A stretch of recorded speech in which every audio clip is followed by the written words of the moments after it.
ഇന്ന് രാവിലെയാണ് ചക്രക്കൽ മേഖലയിൽ തെരുവുനായ ആക്രമണം ഉണ്ടായത്.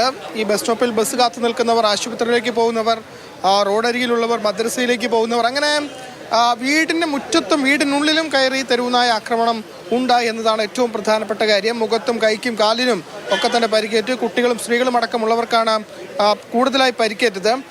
ഈ പരിക്കേറ്റവരൊക്കെ തന്നെ കണ്ണൂരിലെ ജില്ലാ ആശുപത്രിയിൽ പ്രവേശിപ്പിച്ചു. ആരുടെയും പരിക്ക് അത്ര ഗുരുതരമല്ല എന്നതാണ് ആശ്വാസകരമായ കാര്യം. ബസ് കാത്തിക്കാൻ നേരം പാഞ്ഞും കടിക്കുകയത് കുറെ ആളെ അങ്ങനെ കടിച്ചു വരുന്നുണ്ടായിരുന്നു തോന്നുന്നു. എന്താന്ന് അറിയാന്ന് പറയുന്നത്. ഞാൻ കടയിലേക്ക് പോകുന്നതാണ്, കട തുറക്കാൻ വേണ്ടിയിട്ട്. അപ്പോൾ നേരത്തെ നായി വന്ന് ചാടി വീണതാണ്, മുഖത്ത് കടിച്ച്. പിന്നെ തടുക്കുമ്പോൾ കൈക്ക് എൻ്റെ കൈമേല് ബോട്ടലുണ്ട്, വെള്ളം ബോട്ടലുണ്ടേനോ, വെള്ളം. അപ്പോൾ അടിച്ചിട്ട് ഞാൻ മാറ്റം ചെയ്തേനു. ഞാൻ ഇങ്ങനെ അടുക്കള വടക്കേറിയൻ്റെ ഇടം മുറ്റത്തെ അടുപ്പുണ്ട്, അതിൻ്റെ ഇടം നിന്നതേനു. അന്നേരം പെട്ടെന്ന് നായി ഓടി വന്നിട്ട് എന്നെ കയറി പിടിച്ച്. അന്നേരം ഞാൻ മറിഞ്ഞേട്ടി വീണ്.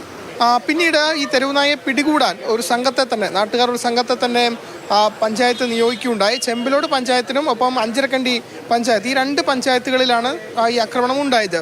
ഏറ്റവും ഒടുവിലാണ് ഈ പറയുന്ന ഒരു വ്യക്തിയുടെ വീടിന് സമീപത്ത് ഇപ്പോൾ തെരുവുനായെ ചത്ത നിലയിൽ കണ്ടെത്തിയിട്ടുള്ളത്. ആളുകൾക്ക്, പരിക്കേറ്റ ആളുകൾക്ക് വാക്സിൻ അടക്കം നൽകേണ്ടതുണ്ട്. ഒപ്പം തന്നെ ഈ തെരുവുനായ്ക്ക് പേവിഷബാധയുണ്ടോ എന്ന സ്ഥിരീകരണവും ലഭിക്കേണ്ടതുണ്ട്. ഏതായാലും പേവിഷബാധയ്ക്ക് സാധ്യതയുണ്ട് എന്നാണ് മനസ്സിലാക്കുന്നത്. നമ്മുടെ വീടുകളിൽ വളർത്തുന്ന നായ്കളും അതുപോലെ മറ്റ് തെരുവുനായ്ക്കൾ ഇണങ്ങി ജീവിക്കുന്ന കുറേ ആളുകൾ ഭക്ഷണം എല്ലാം കൊടുത്ത് ഇണങ്ങി അങ്ങനെയുള്ള നായ്കൾക്ക് വാക്സിനേഷൻ നടത്തുന്ന ക്യാമ്പ് 2-3 തവണയായി നടത്തിയിട്ടുണ്ട്.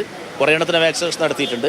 ഈ പ്രദേശങ്ങളിൽ തെരുവുനായ ശല്യം വലിയ രൂക്ഷമല്ല എന്നതാണ് ആളുകൾ പറയുന്നത്. പക്ഷേ തെരുവുനായ ധാരാളമായി ഉണ്ട്.